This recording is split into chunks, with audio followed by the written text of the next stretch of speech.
안녕하세요. 좋은 차를 찾아주는 사람들, 차차사의 차프로입니다.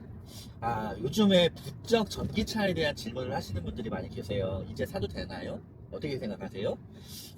불과 2년 전까지만 해도 제가 한 5년 정도 후에 구입하면 좋지 않을까요? 저도 잘 모르겠어요. 그때 가봐야 알겠죠? 이렇게 얘기를 했어요. 자, 그 이유가 뭐냐면은, 현실적으로 지금까지 알려진 문제점, 전기차의 문제점이 가장 큰 게 이제 열폭주로 인한 화재죠. 화재가 나면 잘 끄기도 힘들다.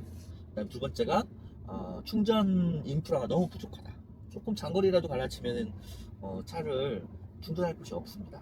되게 부족하죠, 실제로. 그리고 일반 가솔린이나 디젤차에 비해서 충전 시간이 길다.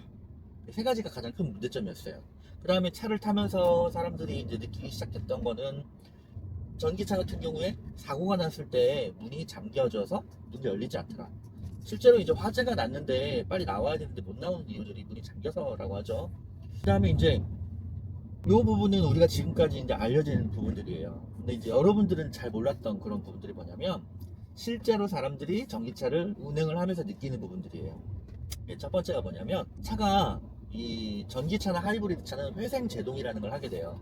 브레이크를 밟거나 아니면은 페달에서 발을 떼면은 그때부터 전기가 충전을 하는 거거든요. 근데 그 녀석이 회생 제동을 할 때 울컥울컥 하는 느낌이 들어요. 브레이크를 밟은 느낌이라고 해야 될까? 그것이 자꾸 반복적으로 일어나죠. 가다가 브레이크 밟은 듯하고 가다가 브레이크 밟은 듯하고. 그러니까 차가 움찔 울컥울컥 하게 돼요. 그래서 이것 때문에 정말 많은 분들이 멀미를 느끼시는 분들이 많아요. 그리고 전기차가 조금 하드하다고 해야 되나요? 그래서 승차감이 좀 안 좋다. 두 번째 문제점은 뭐냐면 에어컨이에요. 에어컨 냉매가 누설이 되거나 아니면은 에어컨 컴프레서에서 누유가 생겨요.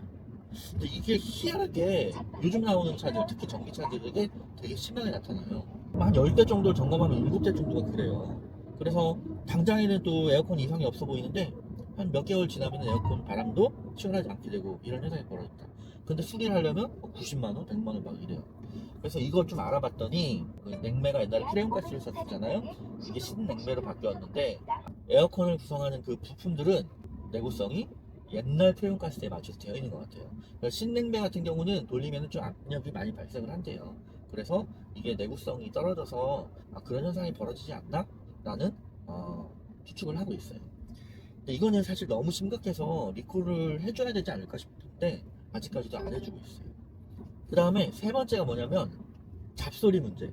내연기관 같은 경우는 흡입, 압축, 폭발, 배기를 하기 때문에 차가 소리도 있고 진동이 있을 수밖에 없죠. 그런데 전기차는 그냥 모터로 돌아가니까 아무런 소음이 없어요.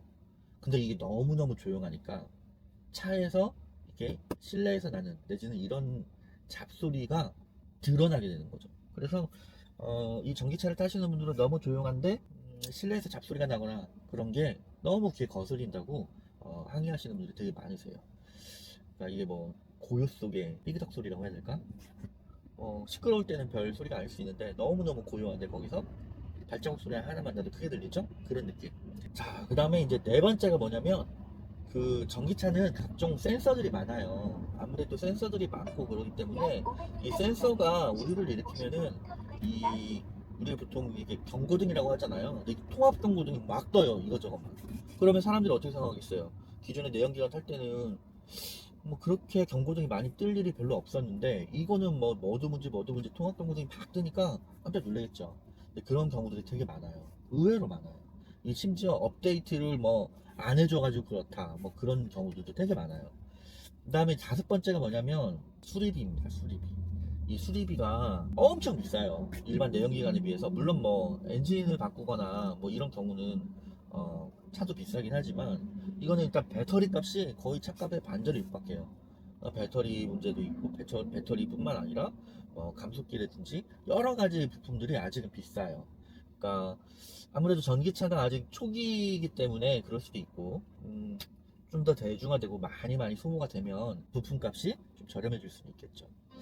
그래서 이렇게 여러 가지 문제점들이 있는 걸 보아하니 저 같은 경우는 아직은 전기차를 좀 꺼려하고 있는 편이긴 합니다. 저는 전쟁이 일어난 후에 지금 전기차에 대한 수요가 갑자기 많아졌잖아요. 왜? 기름값 때문에. 기름값이 지금 뭐 2,000원 넘으니까. 근데 지금 LPG는 한 1,000원밖에 안 해요. 거의 50% 수준이라고 해야 될까요? 그래서 그리고 LPG는 매연도 없고 의외로 고장 이슈도 별로 없고 엔진 누유도 가솔린의 디젤에 비해서는 없고 어, 제 생각에는 당분간 또는 내연기관이 사라지더라도 어느 순간까지는 이 LPG 차는 좀 살아남지 않을까? LPG 차가 그 대안이 당분간 되지 않을까? 뭐 이런 생각을 해봅니다.